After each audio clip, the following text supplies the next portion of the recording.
Fue lo que dije igual hasta ahora fue recapitular un poco lo de la vez pasada, así que no se preocupen por eso. Pero bueno, nos habíamos quedado ahí, entonces ahora vamos a continuar con el análisis y con el desarrollo de esta escena. Y después sí vamos a pasar a Aves de Aristófanes. Ahora les empiezo a compartir pantalla, les voy a compartir el Word que estaba compartiendo ayer y después estos Word los voy a subir al campus, como les dije. Bien.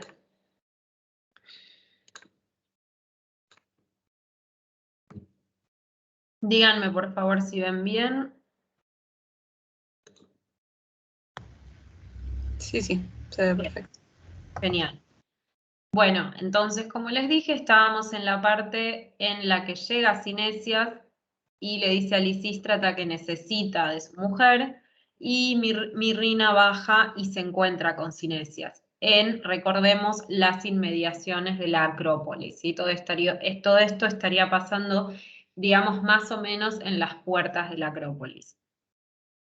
Bien, aparece el hijo de Mirrina, que se lo trajo Cinesias, como les dije, para persuadirla, para generarle lástima. Otra cosa de la que también hablamos la clase pasada fue cómo de alguna manera en esta táctica de seducción que emprenden las mujeres de Lisístrata, a veces se superponen los campos de la peisó, de la persuasión y de la vía, de la violencia. Sobre todo porque cuando Cinesias aparece en escena, Lisístrata le dice a Mirrina que tiene que torturarlo, que tiene que engatusarlo, que tiene que ponerlo al rojo vivo, y Cinesias se compara, digamos, por sus dolencias físicas, con un torturado en una rueda. Bien, pero ahora sí continuemos con la escena propiamente dicha, y Cinesias se dirige a Mirrina y continúa interpelándola, y le dice, ¿y a vos qué te pasa? ¿Ni siquiera te da lástima el niñito que lleva 6 días sin bañarse y mamar? Claro que le tengo lástima, pero su padre es el que no se ocupa de él. Baja con el niño, querida mujer. Lo que es ser madre, debo bajar. ¿Qué opción tengo? Bien, simplemente destacar acá los atributos típicamente, bueno, un accionar típicamente femenino que es el de ocuparse de los hijos. El marido aparece claramente como un completo inútil, porque aparentemente por sus dolencias, o como querramos interpretar lo que está pasando acá, no es ni siquiera capaz de bañar a su hijo, y eso lo dice muy bien Mirrina cuando dice, bueno, el padre no se ocupa de él, claramente. Y después vemos un poco como la obligación en el cumplimiento de este rol que está típicamente ligado, digamos, en la concepción griega, en la concepción de la obra, la identidad femenina, que es que la mujer debe ocuparse de sus hijos, expresado en estas palabras de Mirrina, lo que es ser madre debo bajar, o sea, no tengo opción, me está mostrando a mi hijo, yo tengo que ir a atenderlo. Y cuando Cinesias la ve, dice, no solo me parece que se ha vuelto más joven, sino que su mirada me parece más tierna, sus enojos conmigo y su desdén, eso es justo lo que me destroza de deseo. O sea, toda la actitud de Mirrina sigue o continúa reforzando esta situación de Cinesias. Baja Mirrina, mi preciosura, bebé, que tiene un padre tan malo, ven y que te doy un beso, preciosura de mami. Y Cinesias le dice, desgraciada, ¿por qué actúas de ese modo y obedeces a las otras mujeres? Me haces sufrir y vos misma la pasas mal. No me acerques la mano. Obviamente imaginamos que el actor se acercaba para tocarla. Y Cinesias le dice, estás dejando que se arruinen las cosas de la casa, las tuyas y las mías. Me importan muy poco. ¿Te importa poco que la lana ande desparramada por las gallinas? A mí sí, por Zeus. Bien, y nuevamente vemos aquí lo fundamental que es la mujer para la administración del hogar. Sí, se nos pinta nuevamente este cuadro de la mujer adentro del oikos haciendo sus tareas cotidianas. Nuevamente nos da la impresión de que si la mujer no está, los hombres no podían o no hacían absolutamente nada. Y de nuevo se retoma el tópico de la lana, ¿sí? Recuerden, de eso hablamos también ayer, la actividad del hilado como una actividad típicamente femenina, ya desde la épica, ya desde los diversos relatos míticos que circulaban por el acervo, digamos, mnemónico de los griegos. Y bueno, justamente esta mención de la lana también se conecta con el parlamento que vimos de Lisístrata, en el que Lisístrata compara justamente los modos de administrar efectivamente la polis con los modos que tienen las mujeres de trabajar la lana. Así que eso nos remite, esta mención de la lana, nos remite un poco a lo que discutimos ayer. Y Mirrina afirma que no le importa, a mí sí, por Zeus. Noten en la comedia estas exclamaciones siempre por la divinidad que tienen en el contexto mucho valor expresivo y se cree que de hecho eran expresiones derivadas también del habla cotidiana de los griegos, así como nosotros, bueno, decimos todo el tiempo, no sé si todo el tiempo, pero solemos decir a veces por Dios o Dios mío, porque ya son expresiones en cierto sentido para nosotros también fosilizadas. Bueno, estas expresiones por Zeus o por los dos dioses o por las dos diosas eran muy frecuentes en la comedia y se cree que de alguna manera remedaban ese habla cotidiana de los atenienses. Y acá Cinesias le dice, y has descuidado los ritos de Afrodita en todo este tiempo, ¿no vas a volver? Y ahí Mirrina sigue, no por Zeus, yo no, si no se reconcilian y ponen fin a la guerra. Muy bien entonces, si eso es lo que decidís, hasta eso haremos. Muy bien entonces, si eso es lo que decidís, yo por mi parte voy a regresar, pero ahora he jurado que no. Bien, y aquí se vuelve a poner en un primer plano, bueno, lo que es la trama o lo que hace la trama de la obra, que es justamente el plan de parte de las mujeres jóvenes, que es hacer una huelga de sexo para que la guerra termine. Entonces Mirrina lo pone directamente en acción al decirle que si no hay reconciliación, básicamente no hay sexo. Y Cinesias, que ya se encuentra en un punto de no retorno, le dice, bueno, con tal de que tengamos sexo, yo voy a hacer lo que vos me pidas. Y ahí viene el pedido directo. Le dice, pero acostate conmigo después de tanto tiempo. Y Mirrina, jamás, aunque no te voy a decir que no quiero. Y él le dice, ¿querés? ¿Por qué no estás acostada, Mirri? Recuerden aquí, cuando Mirrina le dice jamás, aunque no te voy a decir que no quiero, recuerden que uno de los estereotipos con los que se construye justamente a las mujeres en la comedia es este de ser una especie de ninfómanas imparables, de disfrutar mucho de las actividades sexuales. Y acá va a empezar una escena, digamos, de seducción cómica, si se quiere, en la que Mirrina va a ir y venir llevando y trayendo cosas, ahora lo vamos a leer, de ahí también toda esta lectura en clave teatral que se hace de la escena porque hay mucho movimiento y muchas entradas y salidas trayendo distintos objetos. Y la primera excusa que va a poner Mirrina es que es un ridículo, no, delante del niñito no. Y Cinesias ahí, no por Zeus, Manes, llévatelo a casa, mirá, ya tenés al niñito lejos, ¿no te vas a acostar? Y acá empieza todo el juego.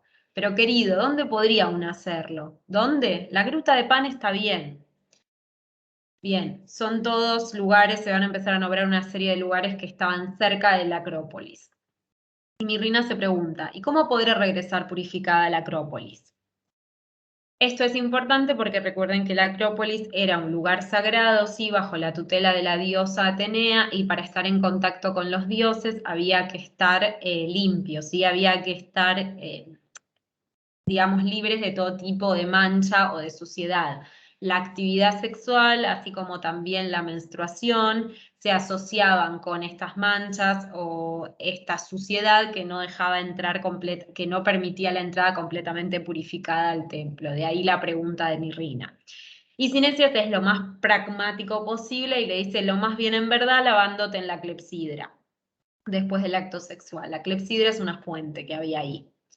Y voy a romper entonces el juramento, querido, que se vuelva contra mí, no te preocupes.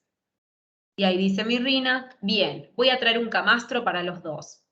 Acá empieza entonces toda esta serie de entradas y salidas con los props, con los objetos que van a ir construyendo de alguna manera el escenario dentro del escenario. Y ahí Cinesias le dice, ni se te ocurra, con el suelo nos basta. No por Apolo, no te voy a hacer acostar en el suelo a pesar de cómo sos. En verdad mi mujer me quiere, está bien claro. Acá está, apúrate a acostarte mientras yo me desvisto. Ya vino con el camastro y sigue. Pero ¿cómo se dice? La esterilla. ¿Cuál esterilla? Para mí no. Sí, por Artemis, que sobre el catre es vergonzoso. Bueno, entonces dame un beso. Ahí está. Se supone que le da un beso y Cinesias sigue. Uy, regresá rapidísimo, ahora mismo. Aquí está la esterilla, acostate y ya me desvisto. Y sigue el juego. Pero ¿cómo se dice? No tenés almohada, pero a mí no me hace falta ninguna. Por Zeus, pero a mí sí. Y acá dice Cinesias, ¿puede ser que esta verga vea pasar el banquete como Heracles? Levántate de un salto, ya tengo todo, dice Mirrina. Vayan viendo entonces cómo se sigue construyendo esta escenografía, que por otro lado lo que hace justamente, hablando un poco, que también hablamos ayer, de la superposición de los planos del oikos y de la polis, en realidad lo que hace es traer el oikos a la polis misma. Recuerden que Cinesias y Mirrina están por acometer el acto sexual en un espacio público, ¿sí? Entonces se van superponiendo también estos espacios, el matrimonio o el cuarto o la cámara matrimonial o nupcial pasa al espacio de la ciudad. Y la ciudad es testigo de un encuentro en supuestamente el espacio íntimo de la cama y del hogar. Bien, y Cinesias ya no puede más, y la referencia al banquete de Heracles tiene que ver, como les dije, y esto lo vamos a ver un poco más en Aves cuando nos metamos con eso, con la caracterización que se hace de Heracles en la comedia como un semidios que es bastante glotón y que le gusta comer mucho. Bueno, ahí vuelve Mirrina y dice que ya tiene todo, y entonces Cinesias le dice todo, sí, entonces vení acá, tesorito, ya me desató el corpiño, ahora acordate, no me vayas a engañar en lo de la reconciliación, por Zeus, que me muera si lo hago. No tenés manta, por Zeus ni me hace falta meterla, es lo que quiero. Pobre Cinesias, ya está llegando como al borde de la situación. Si ya estaba al borde de la situación, imagínense cómo está ahora. Y Mirrina le dice, no te preocupes, vas a hacerlo, que voy enseguida. Este ser me va a matar con sus ropas de cama. Y Mirrina le dice, ponete erguido, porque le trae la manta. Esta ya está erguida. ¿Querés que te ponga perfume? No, por Apolo, a mí no. Sí, por Afrodita, quieras o no. Ojalá se derrame el perfume, Zeus soberano. Bueno, extende la mano, tomalo y untate. Por Apolo, no es agradable este perfume. Al revés, es de los que retarda y no huele a bodas. Qué infeliz, he traído el perfume de Rodas. Está bien, déjalo, querida. Seguí diciendo tonterías. Muera el primero que fabricó perfume. Toma este frasco. Pero ya tengo yo uno. Desagradable, acostate y no me traigas más nada. Eso voy a hacer por Artemis, pero mi querido, votá por el acuerdo de paz. Bien, este sería el final de la escena. Yo me imagino que habría resultado realmente muy gracioso para los espectadores que estaban viendo esto. A mí la escena me hace reír, digamos, como hoy en día, inclusive cuando la leo o la pienso o la razono, me causa gracia. Y me imagino que si a mí me causa gracia que estoy leyendo esto después de muchísimos años, claramente a los espectadores atenienses les tenía que causar gracia. Otra cuestión que se pone también aquí en juego en esta escena es el desarrollo por los distintos elementos que va trayendo Mirrina, sobre todo por la presencia del perfume, que en otras circunstancias es un artilugio también asociado con el engaño femenino. Se va construyendo una especie de atmósfera en cierto sentido ritual, ¿sí? Con los argumentos, con los rezos por los distintos dioses, se va creando también ese escenario, que obviamente es una atmósfera ritual que después se ve corrompida, ¿no? Por la situación misma. Bien, los juegos, los gags con el perfume equivocado que siguen retardando el momento, y de nuevo el recordatorio del acuerdo de paz. La referencia al perfume también tiene que ver, bueno, con con el número de los típicos aceites femeninos que se utilizaban en la antigüedad. Esto se ve con mucha claridad en el prólogo de la Lisístrata, que es, repito, la parte que vamos a ver esta semana o la que viene en prácticos, dependiendo del práctico que tengan. Tiene que ver, bueno, con las distintas cosas que hacían las mujeres para verse lindas. Entonces está la cuestión del perfume, hay alusiones a la práctica de la depilación también, a utilizar cierto tipo de ropa lujosa y con transparencias, todas cosas que, repito, continúan acercando un poco Lisístrato, lo que se plantea en Lisístrata, a ciertas cuestiones que podemos asociar con el mundo, digamos, en el que vivimos hoy en día. Y ahora Cinesias lo que dice es que va a pensar lo del acuerdo de paz, y lo que nosotros entendemos por cómo sucede o por cómo termina esta situación es que Mirrina obviamente no se acuesta con él y se retira directamente. Entonces, porque Cinesias le dice lo voy a pensar. Y acá viene el parlamento final, donde Cinesias dice: mi mujer ha acabado conmigo y me ha hecho polvo, y de todas las formas posibles, y encima me dejó con la verga pelada y se marchó. Ay de mí, ¿qué voy a hacer? ¿A quién voy a ensartar engañado como estoy por la más bella de todas? ¿Dónde está el perro zorra? Alquilame una nodriza. El perro zorra es el nombre de un proxeneta. Bien, y me resulta muy gracioso este parlamento, la verdad. Vemos el estado en el que termina Cinesias. Después de esta parte hay un diálogo entre Cinesias y el coro y después sí, ya la obra da paso a las escenas donde se empieza a pergeñar la reconciliación, el acuerdo entre los atenienses y los espartanos para llegar a la paz.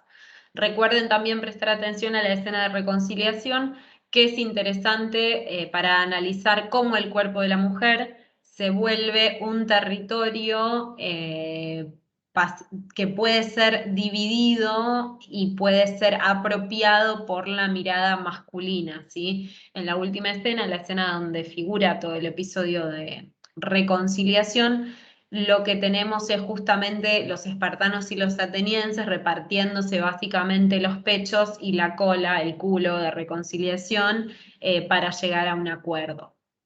Y como les dije también en la clase pasada, estas figuras de mujeres mudas, ¿sí? Que no hablan, que aparecen también en otras comedias de Aristófanes. Parece que en Paz está justamente la figura de Paz, Irene, que también habría sido una figura del estilo de reconciliación, y en Aves tenemos después, en una breve escena al final de la obra, a Soberanía, o a la figura que personifica Soberanía. Habrían sido personajes mudos que simplemente eran expuestos y tocados, o sea, realmente una cosificación importante del cuerpo femenino en ese caso, y de hecho hay hipótesis que dicen que quizás estos personajes mudos sí podían ser representados directamente, a lo mejor sí por mujeres y probablemente por prostitutas, por getairas. Pero bueno, esto es una hipótesis que no se puede comprobar. Entonces, repito, lo importante de esta escena que acabamos de analizar tiene que ver con el rol que cumple Lisístrata aquí. Ya acabo de hablar de eso, en términos de metateatralidad y en términos de lo que es el papel de la madama de un burdel. Tiene que ver también con cómo se superponen los espacios de la polis y de Loicos, y tiene que ver también, obviamente, que es un tema que atraviesa toda Lisístrata, con la superposición, la oposición y la inversión de los roles femenino y masculino. Bien, bueno. ¿Les quedó algo de Lisístrata que quieran hablar, comentar? ¿Les gustó Lisístrata? ¿Les hizo reír? Sí, a mí me gustó mucho. Yo me río, Muy gracioso. siempre que la vuelvo a dar me vuelvo a reír. Sobre todo cuando uno tiene o adapta una buena traducción al porteño, que es todavía más gracioso. Esto tiene que ver con cómo uno se para traducir las comedias también, ¿no? Que las comedias en un dialecto que no es el de uno, a veces es difícil que tengan el mismo efecto cómico o que generen la misma risa. Bien, bueno, si no hay... Sí, yo quería decir algo. Sí, Debe ser como un laburo súper entretenido traducir, por ejemplo, Lisístrata, porque el tema de las metáforas y eso, nada, está buenísimo. Sí, está bueno. Es muy difícil traducir comedia de todas maneras, justamente por, bueno, cómo es toda esta cuestión de pasar las obscenidades griegas a nuestras obscenidades también, que es un desafío. Y de hecho hay libros completos que hablan del léxico del lenguaje obsceno en Aristófanes, por ejemplo. Así que si a alguno le interesa en particular, después se pueden buscar y a lo mejor podemos subir algo. Está La Musa Maculada, justamente se llama The Immaculate Muse de Henderson, por ejemplo, y hay un par de otros también, pero sí, es toda una aventura intentar pegarle o intentar encontrar, digamos, las traducciones correctas. Y otra cosa que tiene la comedia muchas veces es mucho hapax, ¿sí? Mucha palabra nueva de compuestos para expresar ideas o cuestiones que también es de difícil traducción. Y uno tiene que ingeniárselas para que suene bien en español, en el español que a uno le cae mejor, y respetando también las líneas de los versos, obviamente. Así que es toda una aventura traducir comedia. Yo trabajé un poco hace mucho con Lisístrata y estuve traduciendo algunas partes y la verdad que sí, fue muy interesante. También hay muchísimas ediciones en todos los idiomas, entonces uno tiene, en el caso de la comedia aristofánica, bastante material con el que trabajar a la hora de editar y de ver qué traducciones lo convencen más o lo convencen menos. Y también hay algunas ya en rioplatense, o por lo menos que se intentan acercar a nuestro dialecto, al dialecto del Río de la Plata. La de Claudia Fernández es medio un híbrido en ese sentido, porque las puteadas sí, o esas cuestiones sí están como apegadas a nuestro dialecto rioplatense, la de Lisístrata hablo, ¿no? Pero por cuestiones de convención editorial sigue usando el tú en vez del vos, por ejemplo. Así que hay como una especie de hibridez ahí en la decisión. Pero sí, es un proceso interesante el de traducir comedia, sobre todo una comedia como Lisístrata. Después hay comedias que capaz no son tan interesantes o no son tan divertidas. Para mí Lisístrata es una de las mejores comedias que tiene Aristófanes, honestamente. Y es una comedia que también tuvo mucha pervivencia en la actualidad y tuvo muchas re-performances, sí, también en el ámbito moderno. Y de hecho hay una película española de Lisístrata que es muy graciosa también. Si la encuentran en algún momento se las recomiendo. Creo que se llama directamente La Lisístrata y la verdad que es para reírse bastante. Tiene algunas, como tiene algunos gags distintos del original, que la hacen todavía más graciosa. Por ejemplo, algo que quizás se insinúa en Lisístrata es como Lámpito y Lisístrata. Bueno, en la película esas son como lesbianas directamente. Y después los otros, hay más personajes masculinos caracterizados. Si tienen ganas de reírse un rato y la encuentran, la verdad que está buena la película. Y después ha habido otras puestas en escena, me parece, y cada tanto algún teatro la saca otra vez ahí a relucir, así que quizás sea cuestión de tener paciencia hasta que hagan una apuesta acá en algún momento. Ahora que nos estamos lentamente, parece, liberando del COVID, quizás tenemos suerte. Pero bueno, Es sí, Belén. realmente impresionante cómo el humor pervive, ¿no? Que es tan parecido al humor de hoy en día. Tranquilamente la podrían poner en Mar del Plata en el verano y sería una más de las comedias que hay de enredos y de risa. Es Sí, idéntica. o el Carlos Paz, ¿viste? Sí. Ahí aparece, cada como teatro de revista. Yo creo que Lisístrata, hablando un poco de eso, de que es muy actual y qué sé yo creo que Lisístrata también nos llega mucho porque es una comedia de Aristófanes que tiene bastantes pocas referencias a personajes políticos del momento. Entonces no nos perdemos tanto el chiste. Ahora van a ver en Aves, quizás con algunos ejemplos que les voy a dar, que Aves no causa tanta gracia, o por lo menos no nos causa tanta gracia a nosotros, porque hay muchas alusiones a personajes de Atenas de los que nosotros, si no se nos explica, no tenemos ni idea quiénes eran y obviamente no nos va a causar gracia. Es como cuando mis amigas me dicen a veces, sí, porque a ese boliche va, no sé, Sofía Reyes, aparentemente, o una tal, o Sofi Jujuy, no sé. Gente que yo no tengo la menor idea de qué es, pero aparentemente es famosa hoy en día en Argentina. Es un poco la sensación que tenemos cuando leemos quizás algunas comedias de Aristófanes. Pero bueno, no es el caso de Lisístrata, que tiene temas que claramente son para reír de una validez de carácter universal, ¿no? Como es el tema del sexo, el tema de la puteada fácil, como que nos toca de bastante cerca. Bien, bueno, pero nos vamos a ir de Lisístrata ahora y vamos entonces a pasar lentamente a Aves.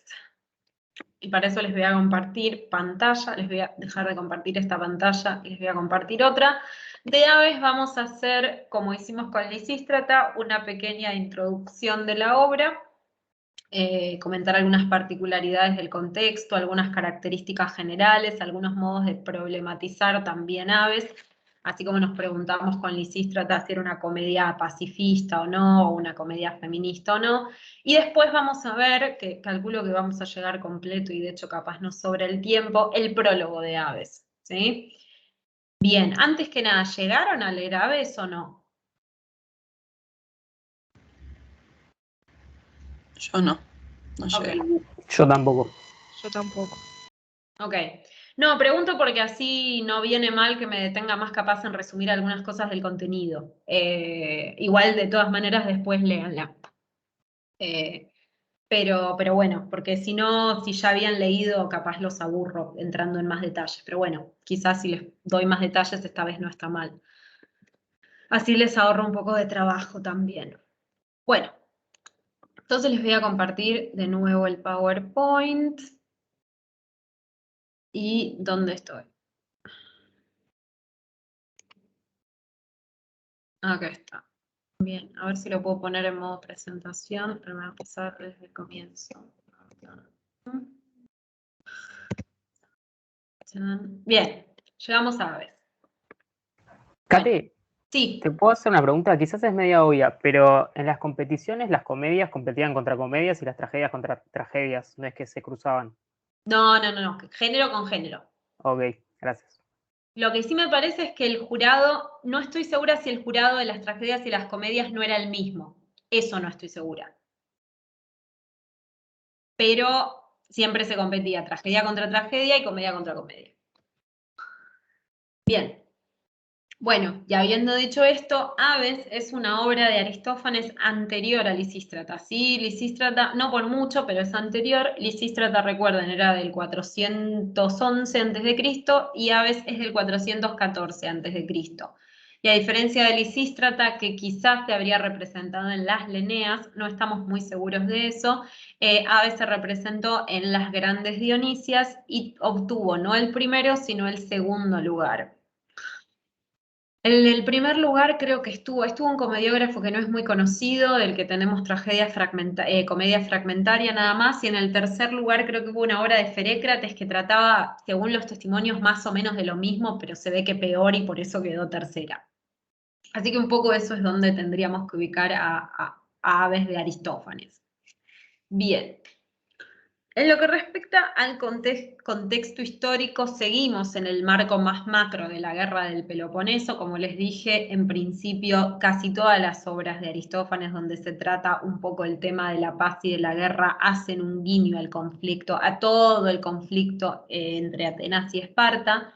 Pero en esta podemos destacar como 3 hitos puntuales que la crítica destaca, no necesariamente porque aparecen tan explícitos en la obra Aves, sino porque quizás estén aludiendo allí de manera solapada y eso daría la pauta de por qué los protagonistas de Aves, que son pistetero o pisetero, dependiendo de la traducción que siga con quién están trabajando, me parece que en la de Gredos es pistetero.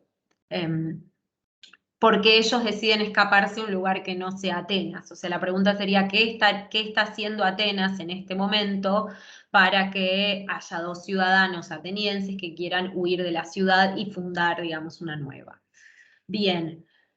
Uno de los acontecimientos a tener en cuenta es el de la expedición a Sicilia. La expedición a Sicilia fue una campaña de Atenas, o expedición militar de Atenas, dirigida hacia la isla de Sicilia en el marco de la Guerra del Peloponeso, desde el año 415 al 413 a.C. El episodio más importante fue el sitio de Siracusa, ¿sí? Dentro de las ciudades de Sicilia. Esta expedición fue polémica, primero, porque los que la condujeron no se ponían de acuerdo en si llevarla a cabo o no. Tenemos, por ejemplo, ni más ni menos que Alcibíades como el máximo defensor de la expedición a Sicilia, acompañado por Nicias, que no estaba para nada de acuerdo en iniciar esta acción bélica, y Lámaco, que fue un polémarcos, un general en cierto sentido mediador. Lo que sucede es que la expedición a Sicilia comienza teniendo éxito para los atenienses, pero después llegan fuerzas espartanas a cargo de Gilipo, al cerro de Pípolas, que es donde estaba Atenas, digamos, donde estaba el ejército ateniense, y allí los destruyen, ¿sí? Se produce la derrota definitiva de los atenienses en esta expedición a Sicilia. Por lo tanto, la expedición a Sicilia, a pesar de haber empezado como con visos de victoria, resultó una catástrofe total para Atenas. Bien pegadito a la expedición de Sicilia viene aún otra catástrofe más para Atenas, que es la guerra de Decelía, que es como una de las últimas guerras, o quizás la última guerra que cierra las guerras o el enfrentamiento conocido como Guerra del Peloponeso. Es la guerra en la que se le da como el puntapié final a Atenas y es la que determina la caída absoluta y completa de Atenas a manos de Esparta. Está la guerra de Decelías del 413-404 a.C., como les dije entonces, representó la tercera y última parte de la guerra del Peloponeso, a continuación de la expedición a Sicilia, y vio definitivamente triunfar a los espartanos, con ayuda también de los persas, porque lo que hicieron fue ejercer una especie de bloqueo comercial a Atenas desde la región de Asia Menor. Y Atenas no pudo sostener la situación. Atenas igual ya venía, digamos, como en picada, en cierto sentido.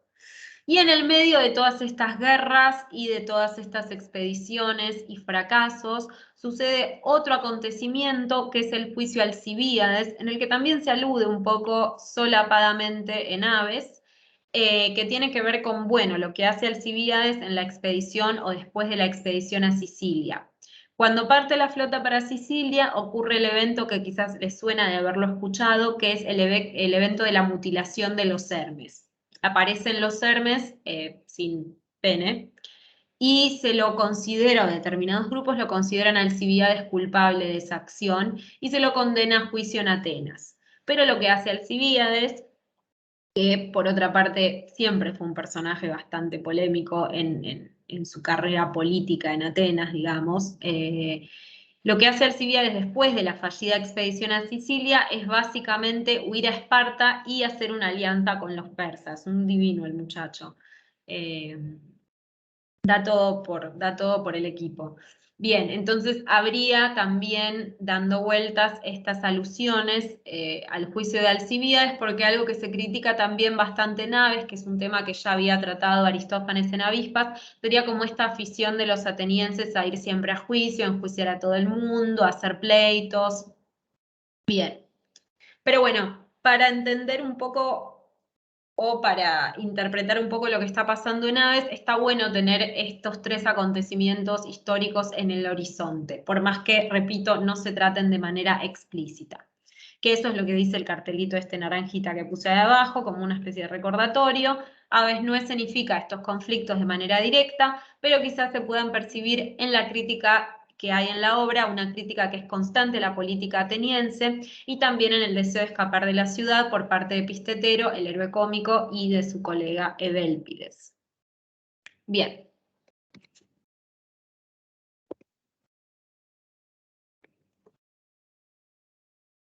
Bueno.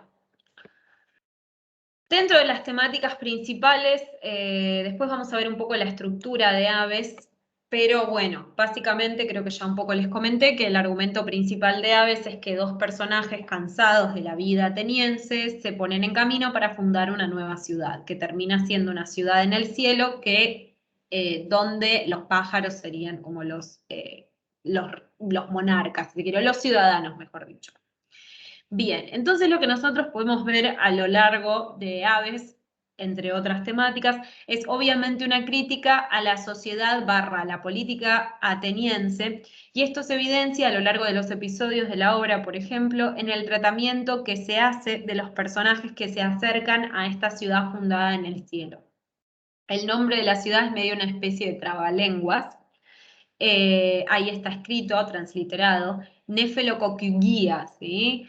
Es un hapax, es un compuesto de nubes, ¿sí? Néfelos, y sonidos, o una especie de pájaro que para nosotros en traducción sería el chorlito, ¿sí?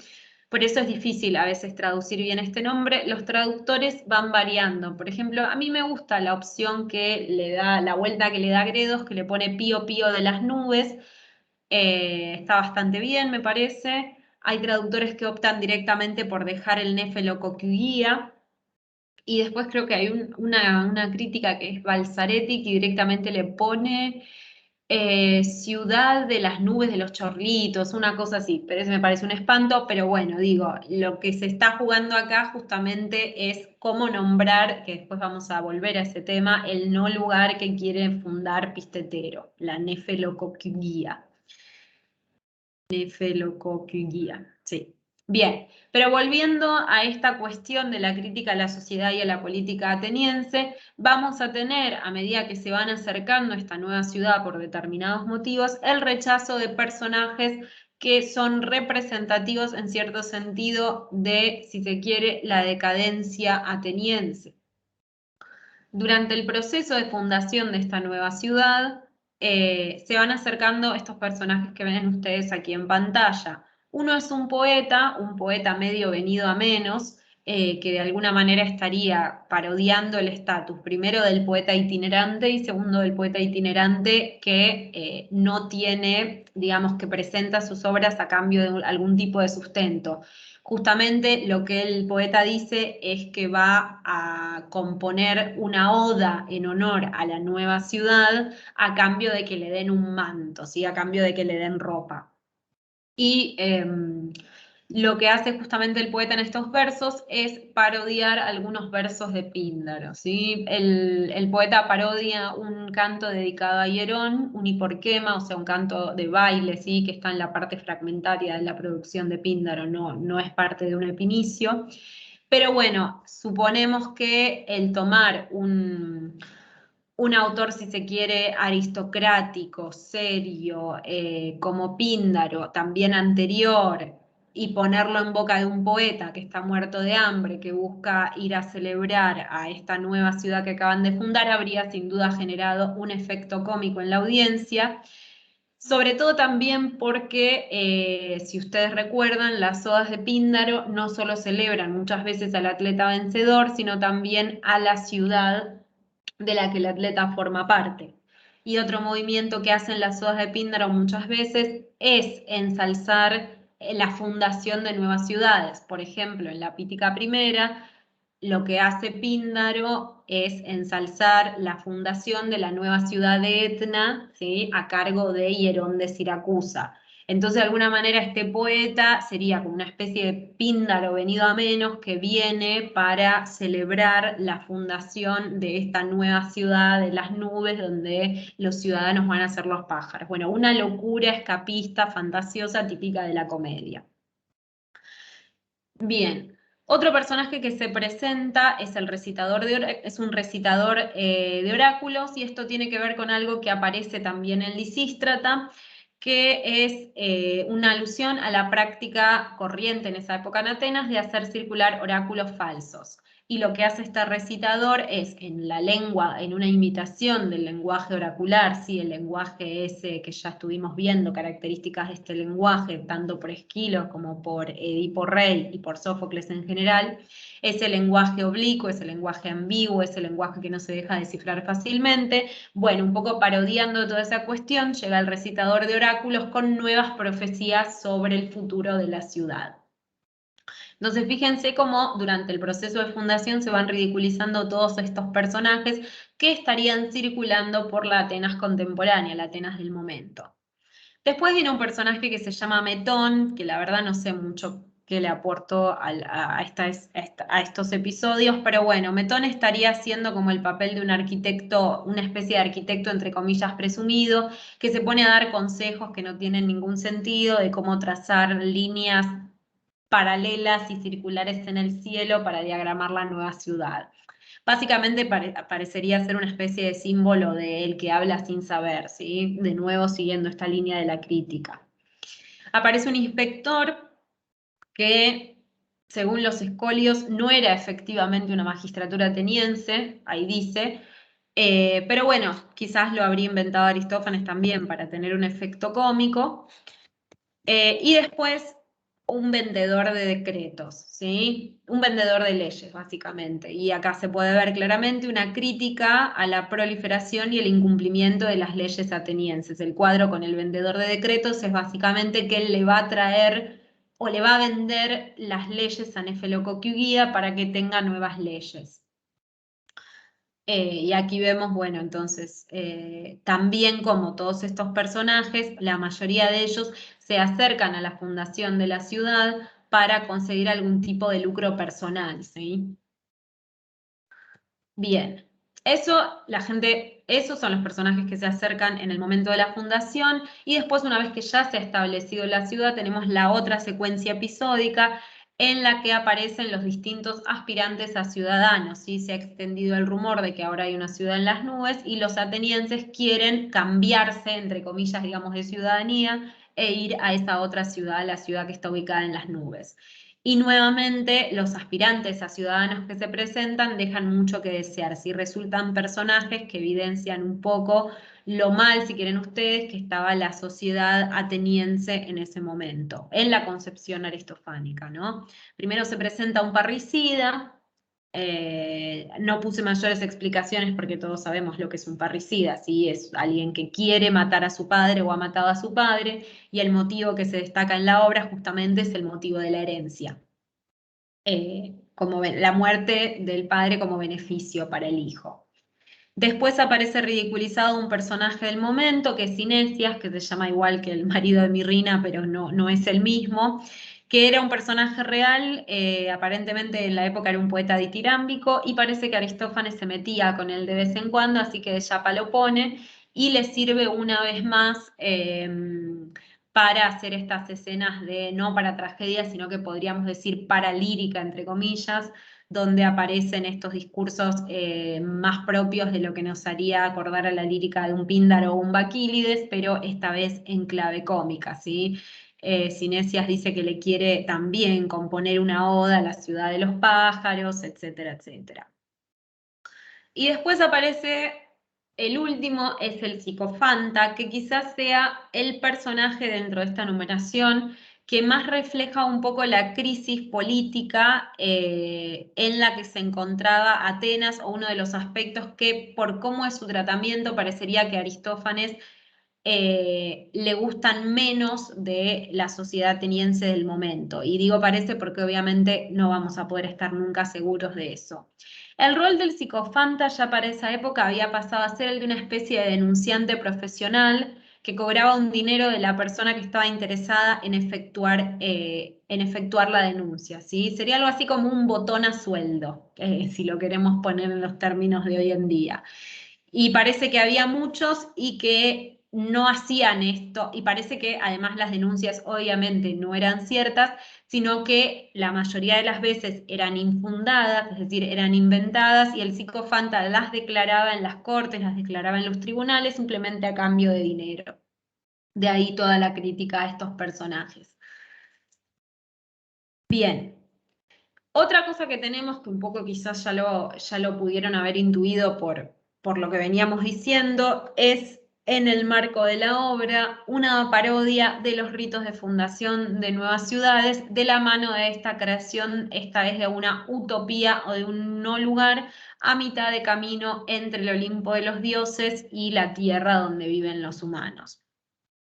Cuando Belpidis y Pistetero, ahí lo puse con la otra acepción, se presentan en escena en el prólogo, aparecen con los 3 elementos típicos que se solían usar cuando se quería fundar o colonizar una ciudad, una nueva ciudad. Así que es una cesta, una marmita que es como una especie de estufa, también puede tener que ver con una olla, y la planta, el mirto.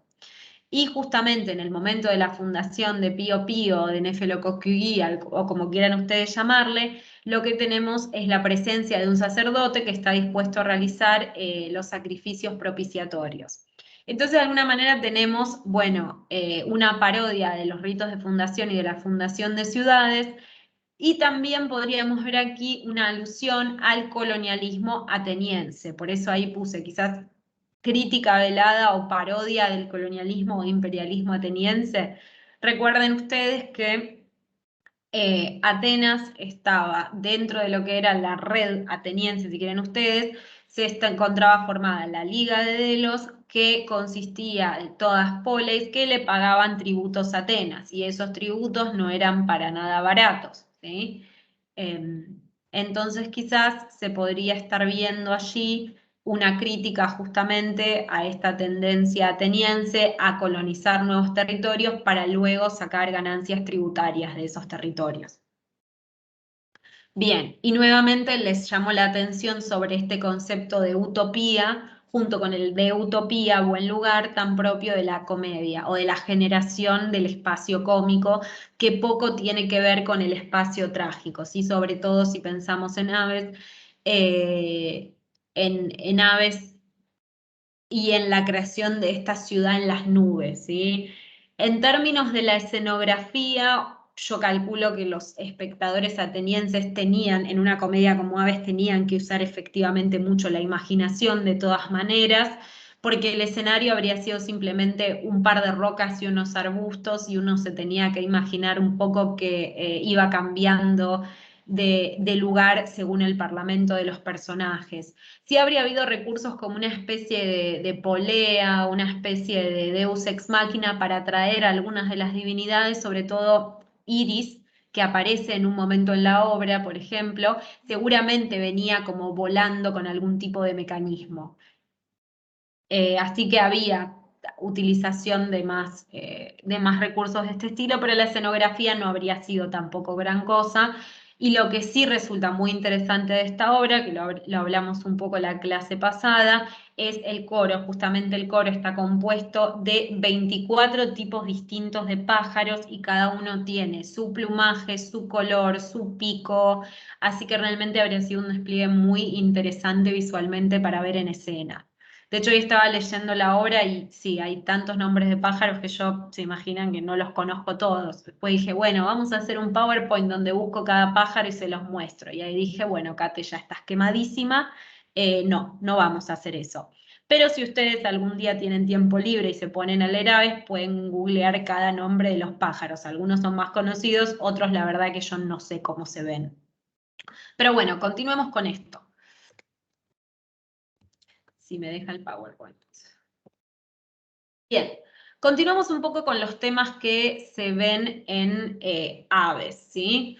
Algo que aparece también en Aves, que por otra parte es en contraposición con la tragedia, un movimiento típico de la comedia, es la ridiculización de la divinidad. En Aves hay muchísimo de esto.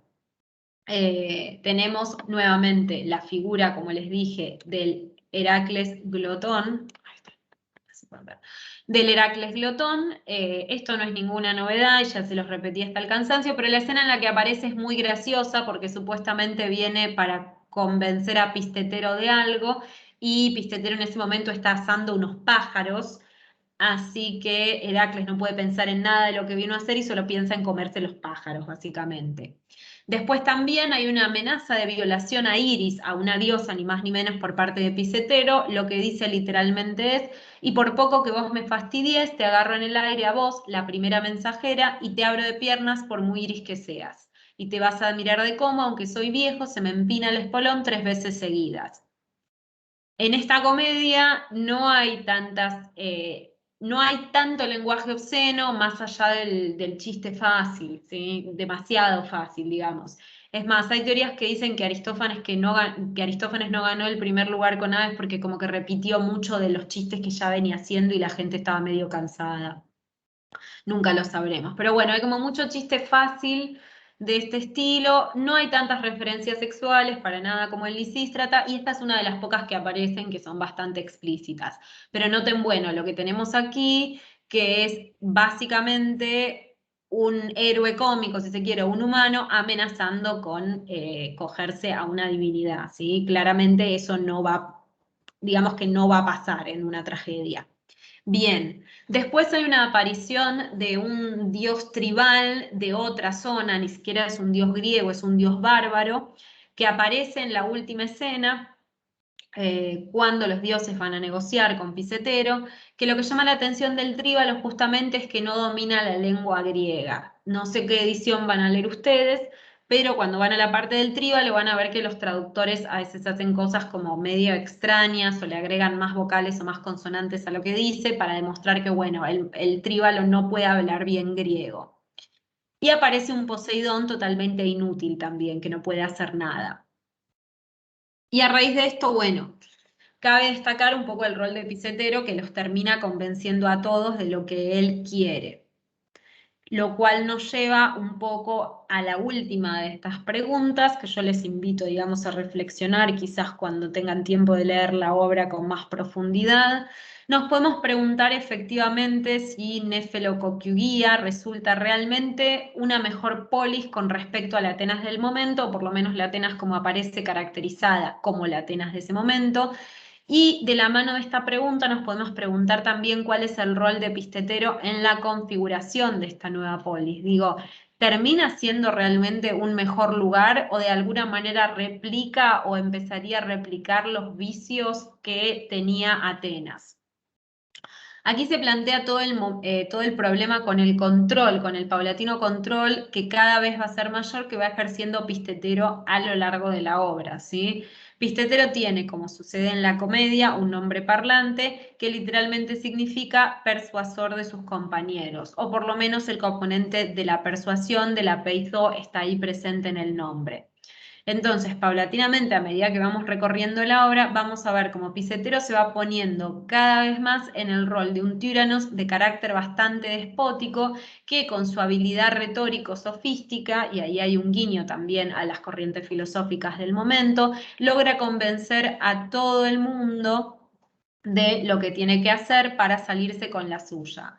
El coequiper de Pistetero es Evélpides, ¿sí? Que también es un nombre parlante, que significa Ehuélpides, digámoslo, quizás es mejor así, que significa como buena esperanza. Al principio son una dupla cómica del estilo Porcedo y Olmedo, ¿sí? Uno dice algo, el otro le responde, hacen un montón de gags juntos, y llega un momento de la obra, se van a dar cuenta, en el que Evélpides desaparece de la escena y nunca vuelve a reaparecer. No se sabe bien por qué.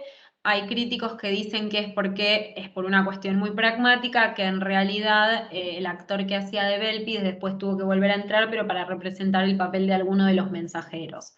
Pero bueno, vemos así paulatinamente como Pistetero se va adueñando de toda la acción y va moviendo los hilos para en realidad colocarse en el rol de monarca supremo de esta nueva ciudad, que con la palabra puede hacer que las situaciones cambien y le resulten favorables. Y acá me interesa destacar una escena en particular, que es justamente la escena de la embajada final, en la que, como les dije, aparecen Heracles, este dios tríbalo bárbaro que no habla griego, y Poseidón. Aparecen los tres con el objetivo de negociar con Pistetero. Lo que tiene también esta comedia es que recupera en ese sentido muchas de las instituciones políticas de negociación ateniense, como la proxenia, por ejemplo, la embajada, a la hora de negociar con otras poleis. Esos mecanismos se aplican, pero bueno, en el plano cómico y ridículo de lo que es una embajada de los dioses a una ciudad de las aves en un espacio intermedio en el cielo. Bueno, y como les dije, lo que sucede es que el tríbalo no puede hablar, y lo que hace Heracles básicamente, porque tiene mucha hambre, es reinterpretar los discursos del tríbalo para favorecer lo que quiere Pistetero. El tríbalo, pónganse que dice, ay, tal, bla, bla, bla, y Heracles agarra y dice, bueno, lo que está diciendo es que tenés razón, Pistetero.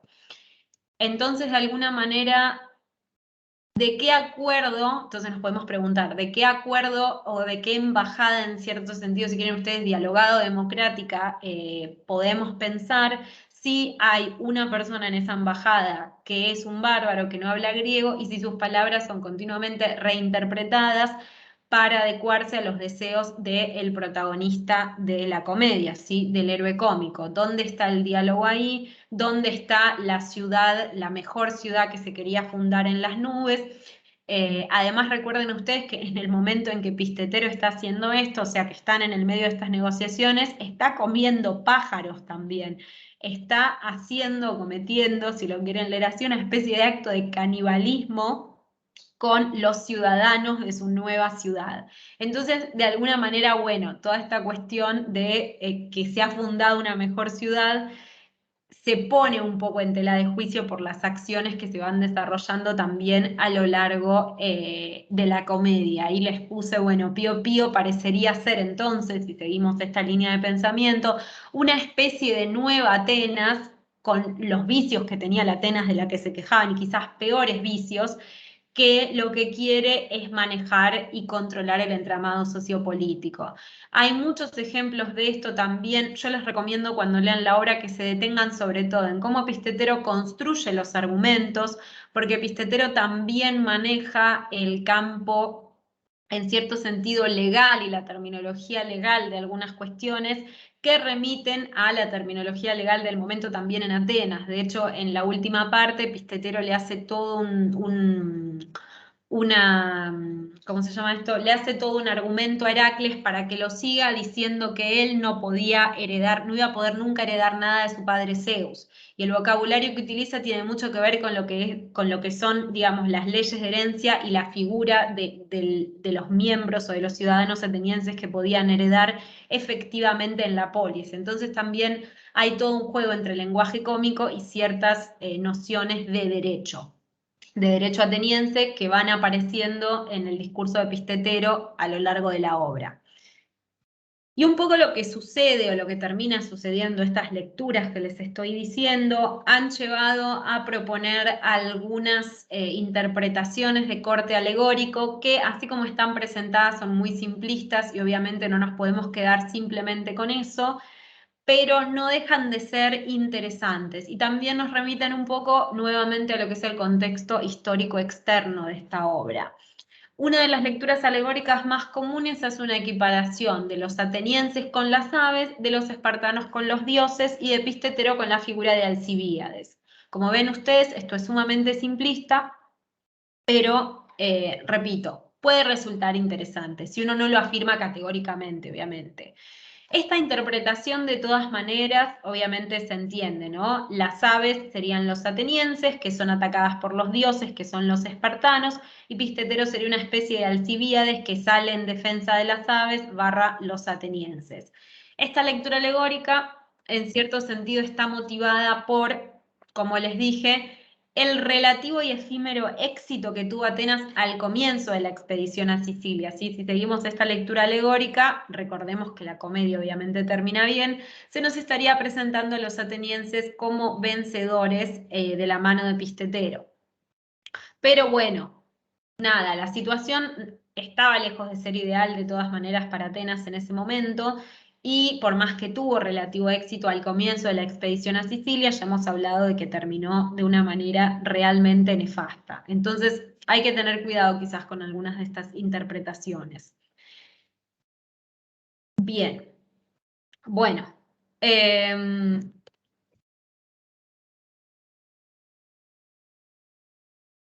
Ahí está. Bien, bueno. Vamos a ver entonces brevemente la estructura de la obra. La estructura no es tan compleja como la de Lisístrata. Ya pueden ver ustedes aquí. ¿Puedo mover el cuadro este? Ahí está. Bien, la estructura, ya ven ustedes aquí, no es tan compleja como la de Lisístrata. Realmente la estructura de Lisístrata es bastante compleja. Sí tiene los elementos más típicos de la comedia, que son el agón y la parábasis, igual con algunas modificaciones de lo que se esperaría. Pero bueno, más o menos los pongo en tema, sobre todo si no leyeron la obra, está bueno esta vez repasar un poco quizás la estructura, así la tienen fresca para cuando vayan al material. El prólogo que es el que vamos a ver igual a continuación, un diálogo entre Pistetero y Evélpides, que lo que hacen justamente es encaminarse a fundar la nueva ciudad.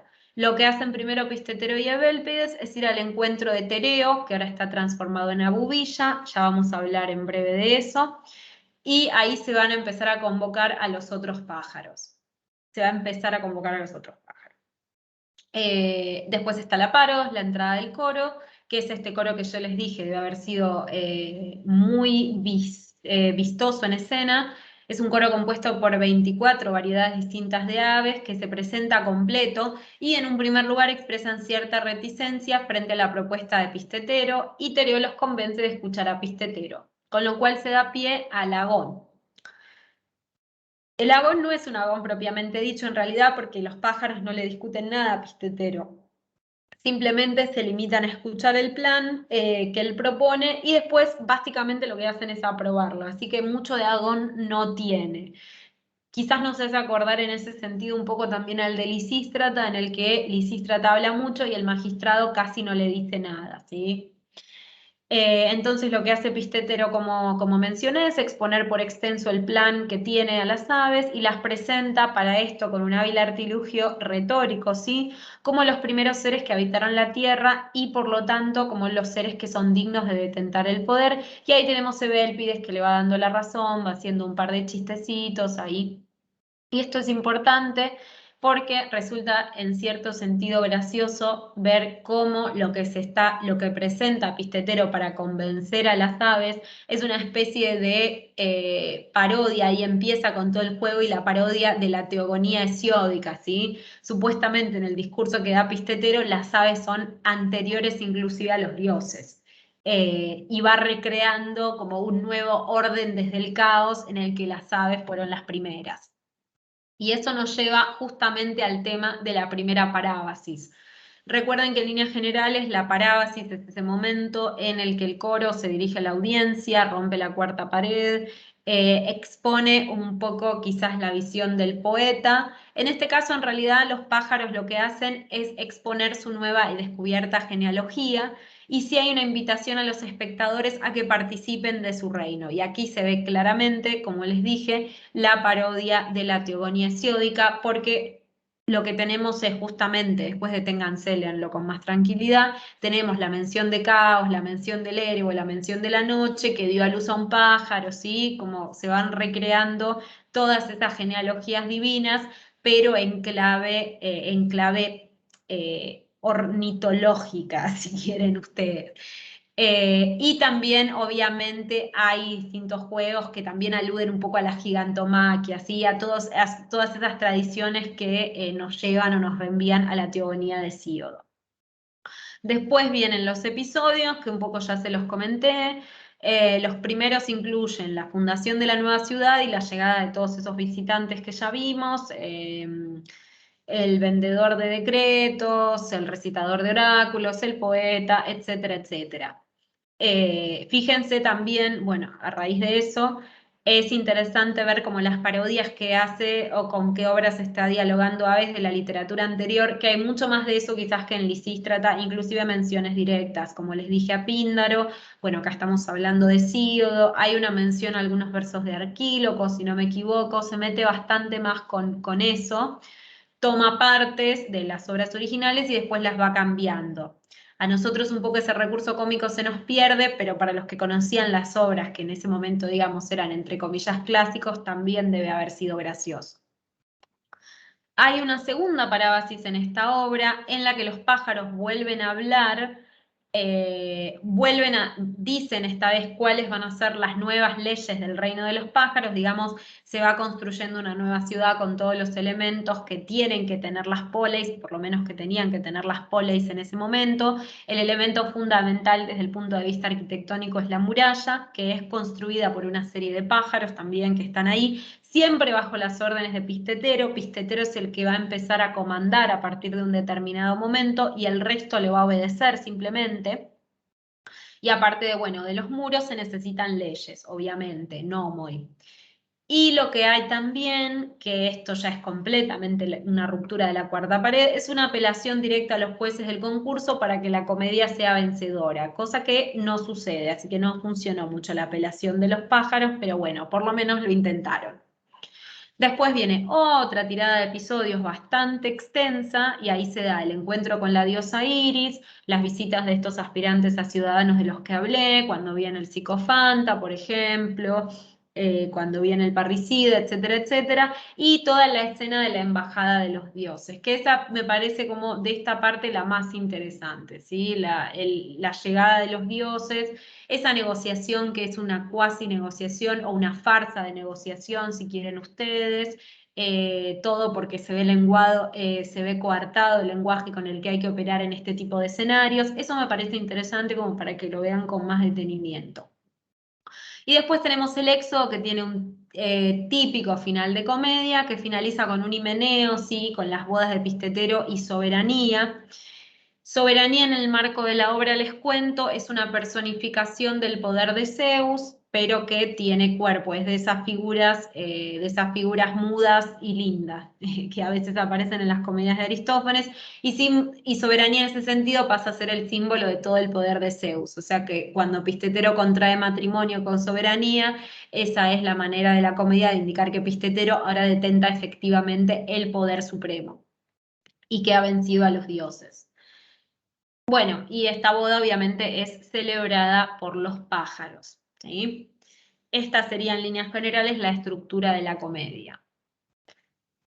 En términos de la trama argumentativa, no me parece a mí quizás que sea una comedia tan interesante como Lisístrata, pero sí si empiezan, si se ponen, ahora vamos a ver igual un poco de lo que les estoy hablando cuando veamos el prólogo, si se ponen a ver de alguna manera cómo esta comedia opera con el lenguaje, de la mano de, bueno, tenemos un orden natural que es el de los pájaros y un orden no natural que es el de los humanos, si se ponen a ver los juegos de lenguaje que hay y de esta oscilación entre el lenguaje y la vida de los pájaros, el lenguaje y la vida de los hombres, resulta interesante desde muchos puntos de vista.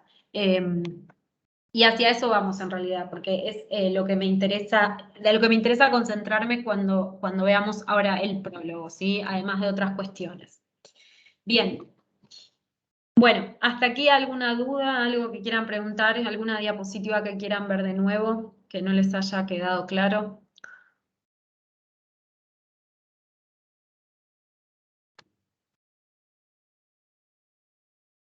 Bueno, No, genial. Buenísimo. Entonces ya vamos a ir entonces directo al prólogo de Aves. Les voy a compartir pantalla, les voy a compartir otra pantalla. Bien, bueno. Esto es el comienzo de la obra, ¿sí? Del 1 al 300 y pico. Como les dije, imagínense esta puesta en escena en un terreno medio pedregoso, donde no hay mucha escenografía, hay algunas plantitas, simplemente. Y entran Evelpidis y Pistetero, cada uno con un pájaro que los va guiando, o en el hombro, o en la mano, sí, no se sabe muy bien. Y acá arranca Evelpides.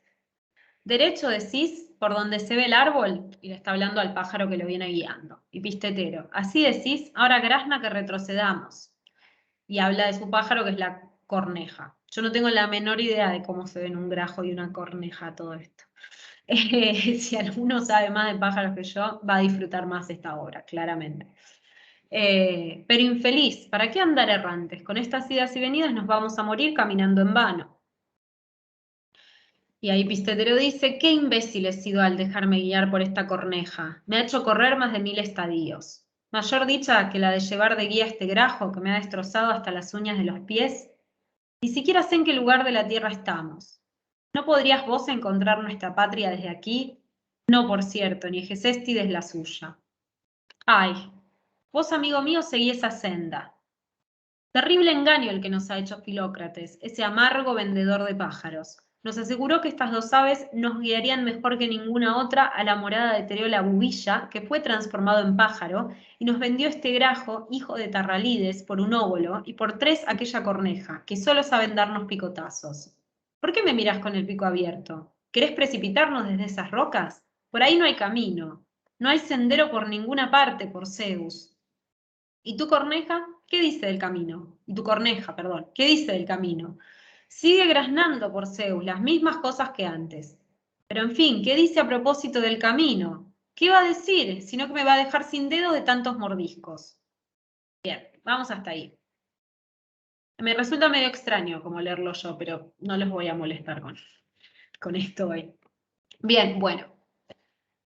Para leer este prólogo y para tener en cuenta a lo largo de la obra, ¿no? Como para tener otros ejes más con los que puedan leerla, si en Lisístrata hablábamos del cruce de los espacios y de los reinos, masculino y de los reinos, bueno, de las esferas, digamos mejor, masculina y femenina, acá lo que vamos a hablar es del cruce del reino de los pájaros o de lo natural con los humanos nuevamente estamos quizá frente a una nueva versión de esta oposición tan conocida del nomos y la physis, si quieren interpretarlo de ese modo.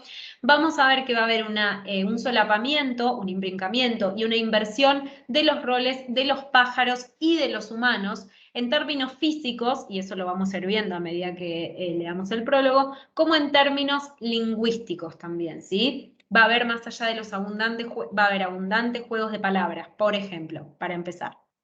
Pero fíjense aquí cómo empieza ya, digamos, el juego que atribuye a las aves, voz articulada y lenguaje, por momentos sí y por momentos no.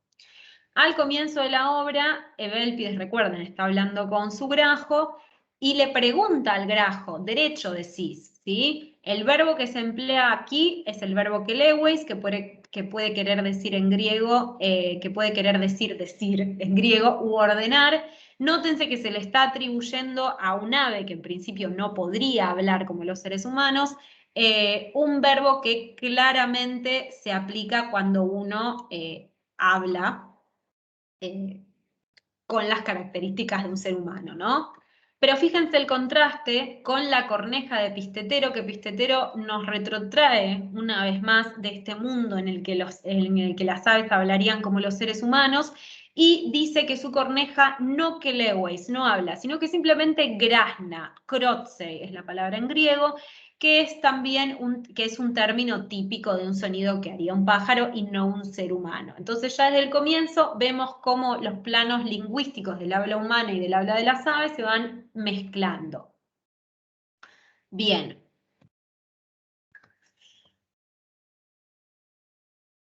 Y esto se va a repetir. Bueno, hay un montón de gags cómicos que las aves los están mordiendo, etcétera, etcétera, que no los llevan a ningún lado. Hay una referencia a un personaje de Gecéstides que no se sabe muy bien qué era, pero bueno, estas son las alusiones que yo siempre les digo. Bueno, a la audiencia le habrían causado gracia porque habrían entendido directamente de quién se estaba hablando, y nosotros leemos hoy Gecéstides y es como, ¿de qué es eso? No entendemos nada, no nos causa nada de gracia. Bien. Bueno. La corneja los guía también. Estoy buscando una parte que ahora la perdí, en la que se vuelve a ver, digamos, esta imbricación de los dos planos. Bien, aquí abajo. Fíjense una vez más, en esta parte se vuelve a repetir de nuevo como en paralelismo el comienzo, ¿sí? Y se dice, Evélpides dice, ¿y tu corneja qué dice del camino? Aquí utiliza otra vez una expresión relacionada con el lenguaje humano que es legei, ¿sí? Y el contraste se da nuevamente cuando Pistetero vuelve a decir que lo único que hace es graznar y utiliza el mismo verbo del comienzo, que es este krotsei, las mismas cosas que antes. Y una vez más, Evélpides le retruca, pero ¿qué dice? Legei, ¿sí? Bien. Y acá me interesa un poco concentrarme en este discurso de Evélpides, nada más para ver cómo se van a ir recuperando algunos motivos míticos o personajes míticos, si se quiere, en la obra que hacen un poco a esta superposición de los planos animal y humano. Y que es, bueno, justamente lo que están haciendo Pistetero y Evélpides es ir en busca ni más ni menos que de Tereo, la bubilla. Tereo también va a cumplir a lo largo de la pieza, igual tiene mayor protagonismo en el prólogo que en otra parte, como esta figura bisagra entre el reino de lo animal y el reino de lo humano, porque si ustedes recuerdan, este es el Tereo del famoso mito de Filomena y Procne, ¿sí? Es el rey que luego, justamente, si recuerdan cómo finaliza ese mito, es convertido ni más ni menos que en pájaro. Entonces, Aristófanes de alguna manera retoma en esta obra donde terminó el mito ese y nos presenta un Tereo ya no trágico, porque la historia de Tereo es eminentemente trágica, nos presenta un Tereo cómico ya en su fase animal, ¿sí? Pero no obstante uno que ha sido humano y por lo tanto sabe el lenguaje humano y sabe cómo vivir entre los humanos. Filócrates es el que se los vendió, no parecería ser un nombre relevante, por lo menos para la acción cómica. Tarralides, hay una referencia, honestamente no recuerdo, me olvidé, a ver, pero me parece que tampoco era una cosa tan interesante. Hay un par de notas en la edición de Gredos, pero no son muy buenas notas tampoco. Tarralides. Aparentemente Tarralides era un personaje que era muy bajo. Y el grajo parece que sería un pájaro muy pequeño. Y la gente se habría reído, pero una vez más nosotros no tenemos la menor idea. Bien, bueno, continúan hablando. Y aquí Evélpides dice, ¿no es realmente extraño que nosotros que estamos pidiendo irnos a los cuervos y estamos preparados para eso, no encontremos el camino? Aquí hay otro juego con lo que implica el mundo animal con el lenguaje humano, ¿sí? Ellos se quieren ir a los cuervos, que digamos que sería una manera un poco sutil de decir que se quieren ir a la mierda, o sea, lejos de Atenas, ¿sí? Pero bueno, nuevamente está este juego con la animalización del lenguaje, si quieren ustedes. Acá está la palabra griega para cuervo es kórakas. Bien, y aquí sí directamente tenemos por parte de Evélpides se dirige directamente al público, ¿sí? Dice, porque sepan oyentes míos que nuestra enfermedad es contraria a la de Sacas, otro personaje de la época. Este que no es ciudadano se obstina en serlo, y nosotros que lo somos de tribu y familias distinguidas, ciudadanos entre ciudadanos, hemos levantado el vuelo desde nuestra patria con ambos pies. Noten allí una vez más cómo se va mezclando el lenguaje de las aves, si quieren, o las referencias al ámbito de las aves y las referencias al ámbito de los hombres, ¿sí? Ellos levantan el vuelo desde su patria con ambos pies, ¿sí? Aneptómena. Bueno, y aquí hay referencias claramente al sistema de organización ciudadano ateniense, es una obra claramente ateniense. Brevemente les recuerdo que los ciudadanos atenienses estaban separados por tribu, que van cambiando de número de acuerdo al año, siglo y persona que esté a cargo del gobierno de Atenas, pero todos los ciudadanos de Atenas pertenecían a una tribu y a un demos, y el demos era una unidad un tanto quizás más extensa que la tribu, la fiule, dice acá. Bien. Y ahí se explican. Y no es que odiemos a esa ciudad nuestra, Atenas, criticándole que no sea grande o feliz y que no permita a todos por igual pagar las multas. Obviamente, un comentario irónico. Pues las cigarras se pasan 1 o 2 meses cantando colgadas de una rama, y los atenienses se pasan la vida entera cantando colgados de los pleitos. Aquí viene una crítica a la manía ateniense de hacer juicio, juicio, juicio por todo, que empalma una vez más con el tema que era el tema central de avispas, ¿sí? Bien, y continúa. Por esa razón caminamos este camino llevando una cesta, una marmita y un poco de mirto, andamos errantes en busca de un lugar tranquilo donde establecernos y vivir para siempre. El destino de nuestra expedición es Tereo, la Bubilla. Necesitamos saber de él si conoce una ciudad así en algún lugar por donde vuela. Bien, noten aquí los elementos para iniciar un poco esta parodia del proceso fundacional de ciudades, como les comenté anteriormente, la cesta, la marmita, que es una especie de estufa o una especie de olla, y el mirto. Y bueno, y el inicio del comienzo, que como les dije también, el motor de la acción cómica siempre suele ser escapar de una situación indeseable, en este caso Atenas, un lugar indeseable mejor dicho, para llegar a un lugar mejor. Y siguen en busca de Tereo la Bubilla. Vos, le dice Pisetero, ¿qué pasa? Hace un rato que la corneja me señala hacia arriba. También mi grajo mira con el pico abierto hacia arriba, como señalándome alguna cosa. Y acá no sé qué puse, creo que quiere decir, si no hay aves por acá. Sí, eso quise decir. ¿Va a trastocar la línea? No. Pronto lo sabremos haciendo ruido. ¿Sabes qué hay que hacer? Dale con el pie a la roca, y vos con la cabeza, para que el ruido sea doble.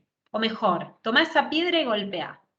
Habrá que hacerlo, claro está. Esclavo, esclavo. ¿Pero qué haces? Para llamar a la bubilla gritás esclavo, esclavo. En vez de esclavo grita epopoi. Epopoi. Tendré que golpear otra vez. Epopoi. Y acá hay un nuevo juego de palabras que en español se pierde bastante. Por eso, intenten leer esta obra quizás con una edición que tenga buenas notas al pie, la verdad que valdría muchísimo la pena. De todas maneras, lo básico, la de Gredos lo explica, porque hay todo el tiempo este tipo de juegos con cómo se llaman los pájaros y distintas palabras griegas. Este es uno de esos juegos. Abubilla en pájaro, o sea, la palabra esclavo acá en realidad es niño, niño, si la traducimos literalmente, que es pai, pai. Y así es como Evélpides está llamando a Tereo, a la bubilla. Y Picetero le dice que no la llame pai, pai, ¿sí? que no la llame así, sino que la llame con la exclamación epopoi. Epopoi es una exclamación onomatopéyica, ¿sí? que busca llamar la atención de alguien, pero en este caso se está haciendo un juego con la palabra griega para designar a la bubilla, que es justamente epops, ¿sí? Creo que la tengo escrita por acá en algún lado para que la vean. Ay, qué larga que es la intervención del criado. Bueno. Epops, ¿sí? Ahora vuelvo a subir. Esta es la bubilla. Epops. Entonces ahí el chiste sería, bueno, Evélpides, llamalo con un nombre que se parezca más al de Abubilla. Obviamente, entre que yo les termino de explicar todo esto, no se van a reír nunca, cosa que no le habría sucedido a la audiencia griega, que habría interpretado a la perfección y directamente este juego de palabras. Que les haya causado risa o no, no lo sé, pero por lo menos habrían entendido, ¿sí? Entonces aquí vemos nuevamente cómo la comedia problematiza cuestiones que tienen que ver con el lenguaje. Y ahí aparece el criado de Tereo, que también es un pájaro, y dice, ¿quién está ahí? ¿Quién llama a mi dueño? Apolo nos asista, ¡qué enorme pico! ¡Horror! Son cazadores. Me causa un miedo increíble, indecible. Van a morir. Pero si no somos hombres, pues ¿qué son? Yo soy el cagón, ave de Libia. No me digas. Preguntáselo a toda la caca que llevo en los pies. ¿Y ese otro qué pájaro es? Contestá. El cagador, ave de fasos. ¿Y vos qué clase de animal sos, por los dioses? Yo soy un pájaro doméstico. Bien. Vamos hasta ahí. Bueno, criado de la bubilla, alusión a los vestuarios que se estarían utilizando. Recuerden que el vestuario en comedia es mucho más exagerado que en tragedia y en esta obra claramente se explota mucho ese recurso con la presencia de los pájaros. Y noten aquí de nuevo como los planos de lo animal y de lo humano se van entremezclando, porque si bien Evélpides y Picetero son efectivamente humanos, no se presentan ante el criado de Tereo como tal, no se presentan como hombres, se presentan como aves haciendo pequeños chistes, digamos. O sea, el cagón, nada, chiste fácil, juegos de palabras. Y Picetero el cagador, el ave de fasos, porque cagador, facianicos, tiene que ver con la palabra para delación o para delator en griego que es facis, entonces bueno, habría también todo un chiste de nuevo con el lenguaje en ese sentido. Le preguntan al criado, le dicen que es un pájaro doméstico y Evélpides continúa. ¿Te ha domesticado algún gallo? No, pero cuando mi dueño quedó convertido en abubilla, quiso que yo también me transformase en pájaro para tener quien le siguiera y sirviera. Pero es que las aves necesitan criados. Este sí, tal vez porque fue antes hombre. Fíjense de nuevo, ahí se hace hincapié en el carácter de Tereo como un ave que antes fue humano. Cuando se le antojan anchoas del falero, yo agarro una fuente y corro por anchoas. Cuando quiere comer puré, como se necesitan una cuchara y una olla, corro por la cuchara. Esto me hace acordar a la escena de Esperando en la carroza, cuando le dice, yo hago puchero, ella hace puchero, yo hago ravioles, ella hace ravioles. No sé por qué, pero recién me hizo pensar en eso. En fin, continuemos. Ahí Evélpides dice, este es un pájaro corredor. ¿Sabes lo que tenés que hacer, corredor? Llamar a tu señor. Acaba de dormirse por Zeus, después de haber comido bayas de mirto y algunos gusanos. Noten todo el tiempo las exclamaciones por Zeus, por Apolo, etcétera, etcétera. Y Evélpides dice, no importa, despertalo. Estoy seguro de que se va a enfadar, pero lo voy a hacer para darles el gusto. Que te recontra mueras, ¿cómo me asustaste? Oh, desgracia, de miedo se me ha escapado el grajo. Grandísimo cobarde, has dejado escapar el grajo por miedo. De nuevo, piensen esto con mucha movilidad, mucho uso del cuerpo, gente tirándose las cosas, y todo eso que se nos escapa, desgraciadamente. Y vos decime, ¿no has dejado marchar la corneja al caer? Yo no, por Zeus no. Pues ¿dónde está? Voló. ¿Y no se te ha escapado? ¡Qué valiente! Finalmente sale Tereo, epopsi, aquí tienen la palabra para bubilla, y la bubilla sale también con otro nuevo juego de palabras, que en griego, obviamente, una vez más, resulta más claro que en español. La bubilla le dice al criado, abrí el tronco para que salga. La palabra tronco, que es literalmente madera en griego aquí, es hülen, que hace acordar a la otra palabra griega que es pylos, puerta, ¿sí? Entonces hay como un juego entre abrir el tronco y abrir la puerta. Den hülen, den pylen, ¿sí? Que de nuevo, quizás la audiencia lo encontró gracioso, no sé. Y ahí arremete de nuevo Bélpides. Por Heracles, ¿qué animal es este? ¿Qué alas? ¿Qué triple cresta? Nueva alusión a los trajes. ¿Quiénes son los que me buscan? Sin duda los 12 grandes dioses te han maltratado. ¿Acaso se burlan de la forma de mis alas? Sepan extranjeros que antes he sido hombre. Nuevamente este hincapié en su anterior condición humana. No nos burlamos de vos, pues ¿de quién? Es tu pico lo que nos da risa. Esas son, sin embargo, las injurias con que me cubre Sófocles en sus tragedias a mí, Tereo. Noten aquí entonces la referencia a una tragedia perdida de Sófocles que se llamaba Tereo, justamente, creo que está fragmentaria, si no me equivoco, y Tereo, bueno, allí claramente se pintaba toda la historia trágica de Tereo y la historia de Procne, Filomela. Después, a medida que vayamos viendo más alusiones a Tereo, la voy a repasar un poco más. Y ahí le dice Bélpides, pero ¿sos Tereo o un ave, o un pavo real? Soy un ave. ¿Y las alas? Se me cayeron. ¿Alguna enfermedad? No, pero en el invierno mudan todas las aves y les salen después nuevas plumas. ¿Y ustedes quiénes son? Nosotros, dos mortales. Noten cómo cambia ahí, de caracterizarse como pájaros, quizás por efecto cómico también, ahora de nuevo recuperan o discursivamente se presentan como seres humanos. Y la bubilla pregunta, ¿de qué país? Del de las bellas trirremes. Una alusión obviamente a las naves con las que Atenas combatía en los combates, hermoso. Valga la redundancia. Y también una alusión al imperialismo naval ateniense, obviamente. Y acá viene de nuevo la burla al sistema de las cortes. La bubilla dice, ¿son acaso jueces? Nada de eso, somos antijueces. ¿Se siembra ese grano en vuestro país? O sea, ¿hay todavía antijueces en Atenas? Sería la pregunta. Y Bélpides les dice, buscando en el campo aún se encuentra, pero poco. Y esto tiene que ver un poco, bueno, con la reivindicación que hace Aristófanes. No hablamos mucho de eso porque justo no nos tocó, digamos, una comedia que explore tanto eso, pero con la reivindicación que hace Aristófanes en sus comedias del hombre de campo en oposición del hombre de ciudad. Eso se ve bastante en Acarnienses y en Paz, por ejemplo, donde los protagonistas están más vinculados a la vida del campo y se ven amenazados por el fantasma de la guerra, por la guerra, ¿sí?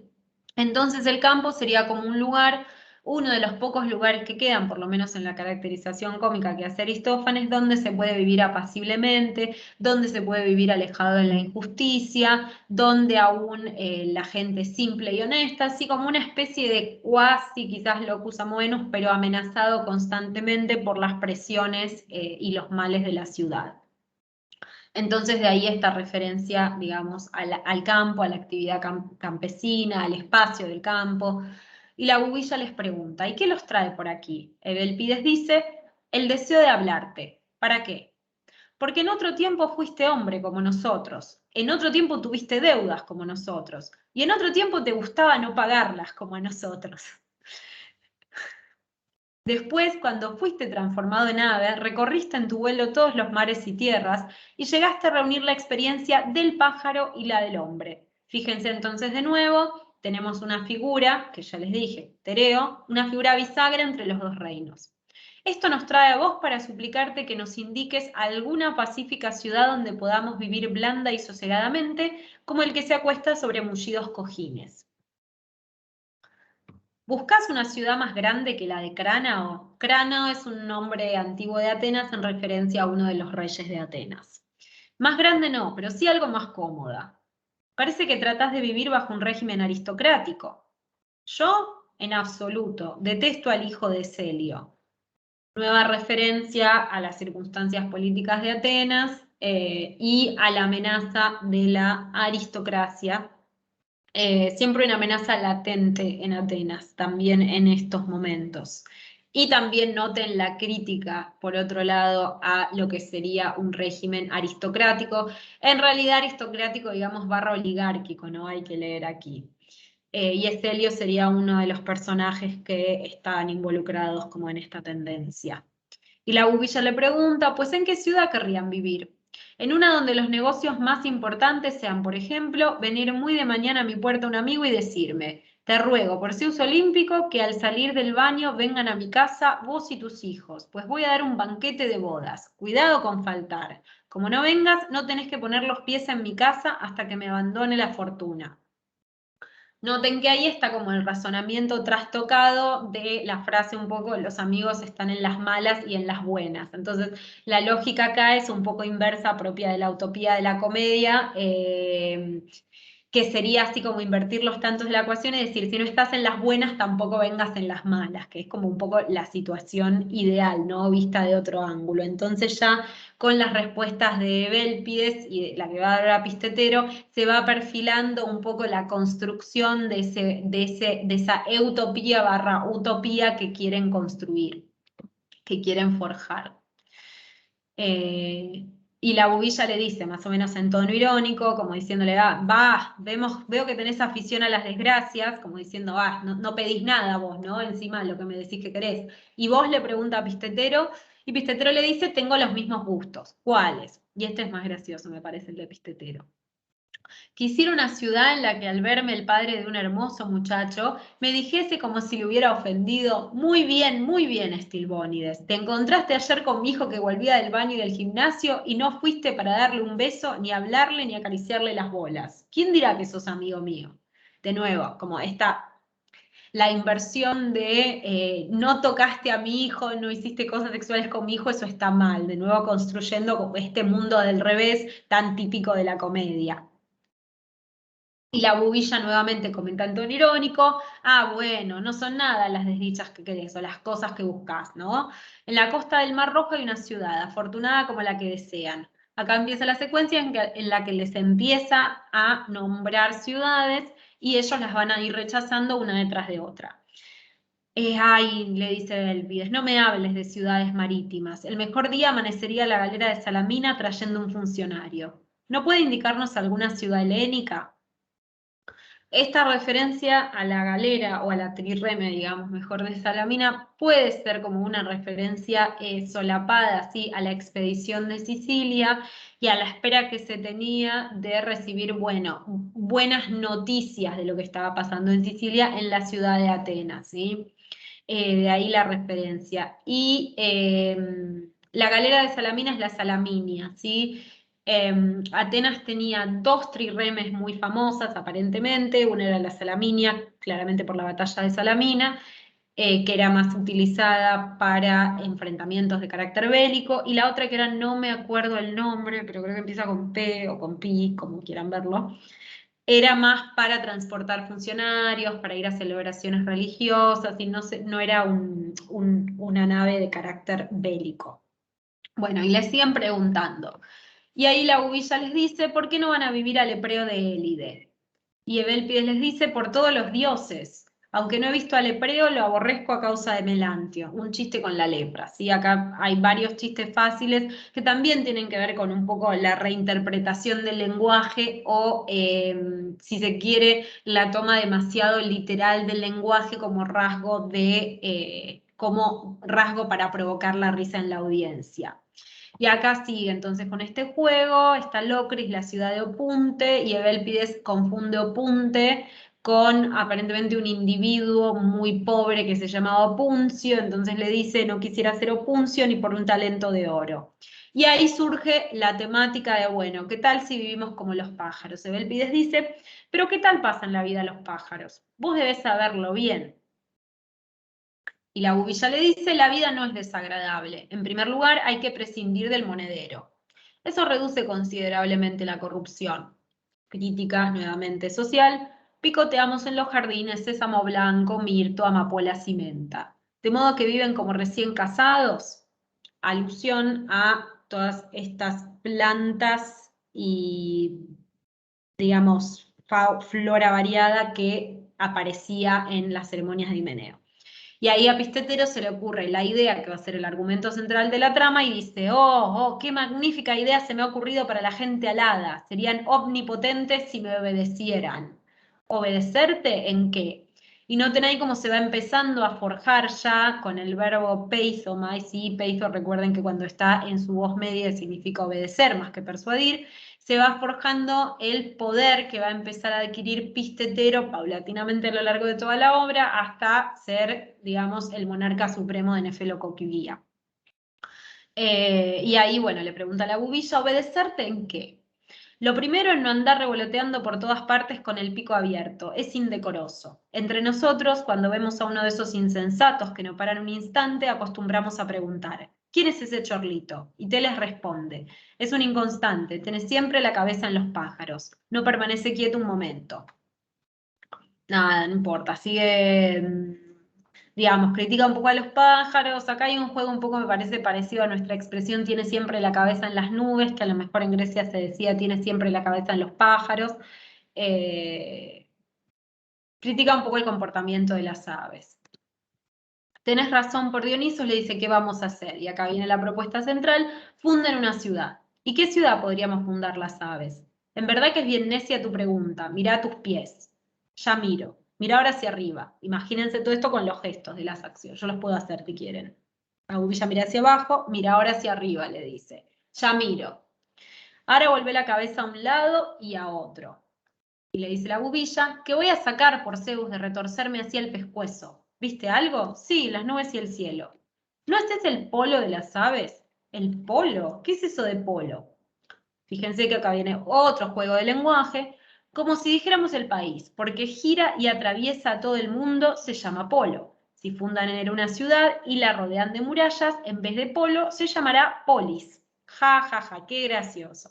Entonces reinarán sobre los hombres como sobre los altamontes, y harán morir a los dioses de un hambre como la de Melos. La hambruna de Melos era, por el sitio de Melos ya era proverbial. Y ese es de nuevo otro juego de palabras con polos, ¿sí? Que es cavidad en realidad, como espacio vacío, que sería el espacio del aire, y la palabra polis, ¿sí? Polos, polis. En español se pudo recuperar bastante bien con esta traducción. ¿Cómo? A ver si puedo adelantar un poco esto, la verdad que el aire está entre el cielo y la tierra. Esto es importante igual para la trama. Pistetero les explica, el aire está entre el cielo y la tierra, y del mismo modo que cuando nosotros queremos ir a Delfos pedimos permiso a los beocios para pasar, así ustedes cuando los hombres hagan sacrificios a los dioses, si estos no les pagan tributo, podrán impedir que el humo de las víctimas atraviese su ciudad y su espacio. Y ahí se va configurando el espacio cómico también, ¿sí? Por la tierra, las nubes, los lazos y las redes, que jamás he oído una idea más ingeniosa. Estoy dispuesto a fundar contigo esa ciudad si los demás pájaros comparten mi opinión. Bien. Bueno. Y ahí Pistetero pregunta, ¿quién podrá exponerles el proyecto? Vos mismo. Antes eran bárbaros, pero en el largo tiempo que he estado en su compañía les he enseñado a hablar. Y fíjense esto también, que esto de nuevo trae a colación toda esta cuestión de la superposición de los planos animales y humanos. Los pájaros antes no tenían un rasgo típicamente humano, que es el dominio de la lengua, o en este caso, si quieren, el dominio de la lengua griega. Tereo les enseña a hablar la lengua griega, por lo tanto, los saca un poco, si se quiere, un poco bastante de su condición de animalización, para hacerlos dueños del habla articulada. Y esto es un poco irónico si uno se fija en el mito, particularmente en el mito de Tereo, antes de ser transformado en ave. Porque lo que hace Tereo, no sé si ustedes recuerdan, es, bueno, está casado con Procne, viene de visita a Filomena, que es su cuñada, o sea, es la hermana de Procne, dice, qué muchacha más linda, me parece una gran idea violarla. Y la viola. Y después, como para no ser menos, para que Filomena no cuente que fue violada, le saca la lengua, ¿sí? Le quita la lengua. Entonces es hasta cierto punto irónico que una persona que desposeyó de la capacidad de habla a otro ser humano, ahora convertido en pájaro, esté enseñándole a los pájaros a hablar como seres humanos. ¿Sí? Hay todo un guiño ahí con el mito de Tereo. Bien, Pistetero le pregunta cómo va a convocar a los pájaros, él va a entrar en la espesura, va a despertar al ruiseñor, bien, esta es toda la secuencia en la que se despierta al ruiseñor. El ruiseñor obviamente es Filomena, sí, Filomena es el pájaro en el que se transforma al final del mito, así que siguen todas las alusiones de contenido mítico. Acá hay una secuencia que hace recordar bastante a la lírica coral, ¿sí? Cuando se refiere al canto del ruiseñor, y hay una referencia también al hijo que Filomena y Procne le dieron de comer en venganza por lo que le había hecho a Filomena, que es Itis, ¿sí? De ahí mi muy llorado Itis. Bien.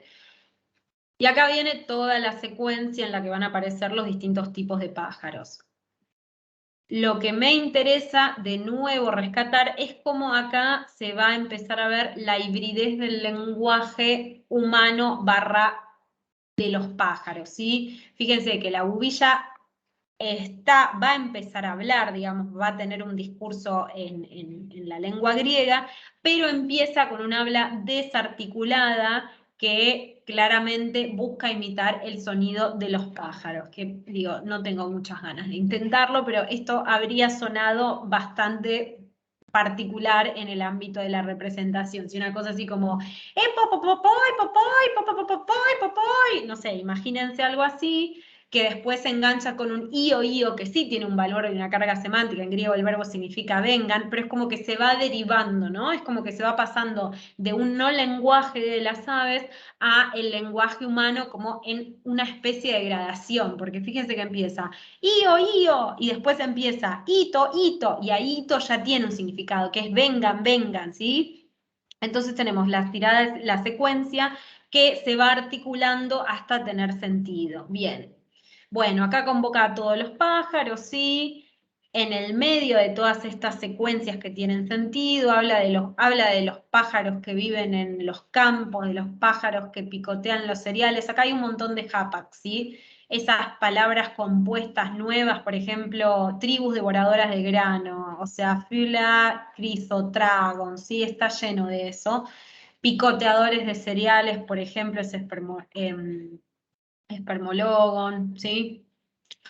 Bien, y de nuevo se da esta mezcla entre la voz articulada y estas exclamaciones de los pájaros. Acá tenemos un tío, tío, tío, tío, tío, tío, tío.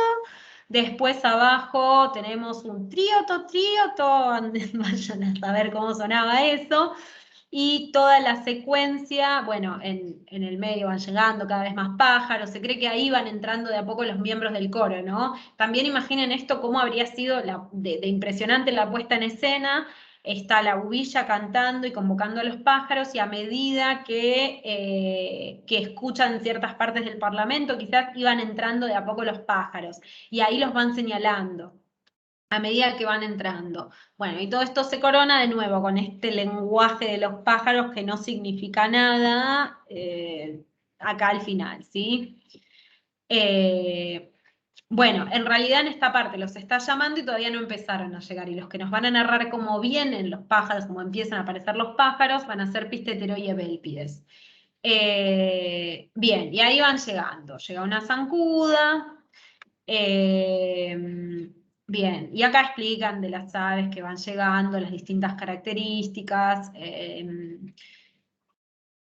Bueno, hay un par de chistes en el medio que no son no son graciosos. Yo no sé si a los griegos les parecían graciosos o no. Acá habla de otra bubilla. Digamos que referencias a personajes del momento. Bien, siguen llegando las aves. Hay una perdiz, viene un francolín, una cerceta. La verdad, por eso decía, quería tener las fotos delante porque yo no tengo la menor idea de cómo se ven varias de estas aves. Y hay algunas y hacen chistes con las aves, ¿sí? Hay una que parece que es barbero, el barbero es un pájaro. Bueno, otro personaje acá.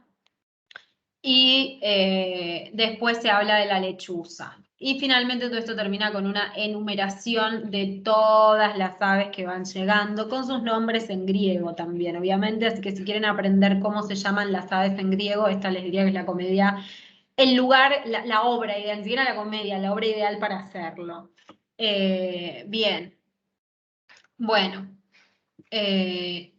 Aquí tenemos otro ejemplo entonces de cómo se da este traspaso, fíjense en el corifeo, del lenguaje inarticulado de las aves al lenguaje articulado que las aves saben hablar, porque se nos ha dicho, se los enseñó Tereo. Entonces fíjense cómo un pronombre griego, el pronombre de lugar, ¿sí? Al principio aparece aquí de nuevo como una especie de exclamación ininteligible hasta que se va transformando en el pu, o en el por dónde en nuestra traducción, ¿sí? Digamos, sería como un po, po, po, po, po, por dónde, o en griego po, po, po, po, po, po, po, pu, ¿sí? Algo así, quizás habría sonado en escena.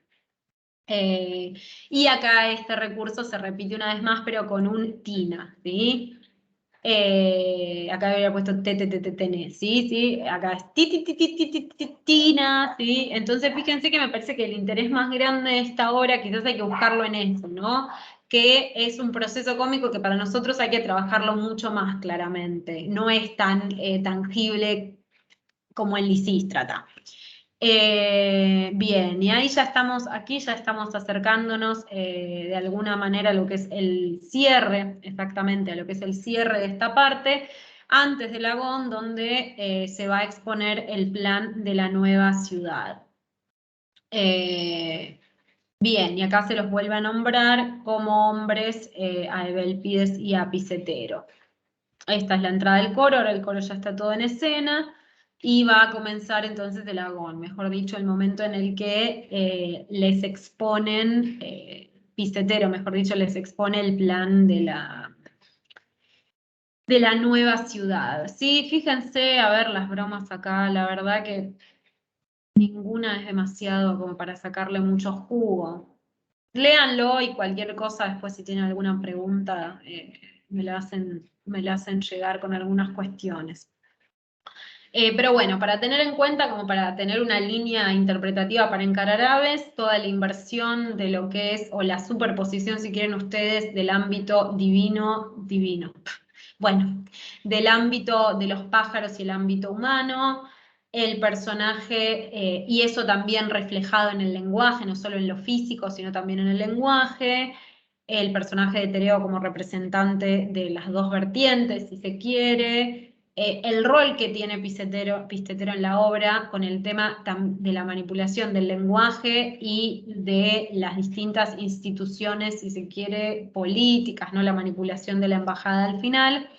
Y otra cosa que me olvidé decir, que quizás puede ser interesante, cuando las aves los empiezan a atacar, ellos usan los instrumentos que tenían para fundar la ciudad para defenderse de las aves, ¿sí? Entonces, se da como una especie de transformación de los objetos fundacionales a armas defensivas. Básicamente. Que es algo que suele suceder en comedia. La comedia tiene muchos de estos gags de moverse rápido, de golpearse, de tirarse cosas. En Lisístrata, sobre todo en los dos semicoros, como lo hablamos ayer. Pero bueno, me parece que el análisis más interesante, si quieren ustedes que pueden hacer, tiene que ver con toda esta cuestión lingüística y de cómo Aristófanes emplea magistralmente las terminologías y los sonidos derivados del reino de los pájaros para construir sentido en esta comedia, ¿no? Así que bueno, léanla completa, concéntrense quizás más en estas cuestiones. Como les dije, tiene mucho chiste fácil de personaje, a veces también, que si no tenemos las notas al pie a nosotros se nos escapa. Y piénsenla con los ejes que les di. Y no sé si quieren preguntarme algo, si quieren comentar algo, cerrar con algo.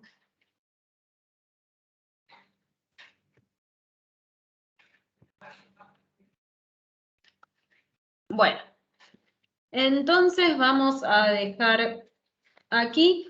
Esto fue Aves de Aristófanes. Y otra cuestión, creo que la semana que viene, para cerrar todo lo que es dramático, va a haber un teórico de Persas, de Esquilo, y después ya sí pasamos, nos corremos de eje, y pasamos a todo lo que es helenística, ¿sí? Nos despedimos del drama. Ya está, ya fue suficiente. ¿Cuánto más drama quieren, loco? Basta. Bueno, y yo me despido también de los teóricos. Kate, Sí. ¿cuál es la traducción que vos más recomendás? ¿La de Gredos o alguna otra? Yo manoteé la de Gredos por una cuestión de lo que yo tenía más a mano. Debe haber mejores. Ahora en este momento no tengo en la cabeza, pero yo me fijaría si encontrás a alguien de Argentina que la haya traducido. La Caballero, no me acuerdo si Caballero o Fernández o alguna de la gente que se dedica a comedia en la UBA o en La Plata no tiene una traducción de Aves, de hecho. Porque yo me parece que esa va a estar mejor, honestamente. Ah, buenísimo, gracias, Kate. Sí, sí. Bien. Bueno. Son libres. ¡Vuelen! ¡Vuelen! ¿El PPT lo vas a subir? ¿Qué? En la presentación, PowerPoint.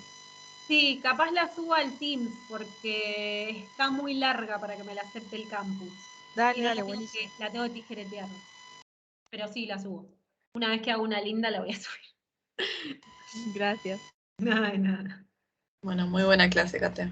Gracias, gracias. Sí, vemos. muy Sí, buena. Kate, totalmente. Hasta luego, nos vemos.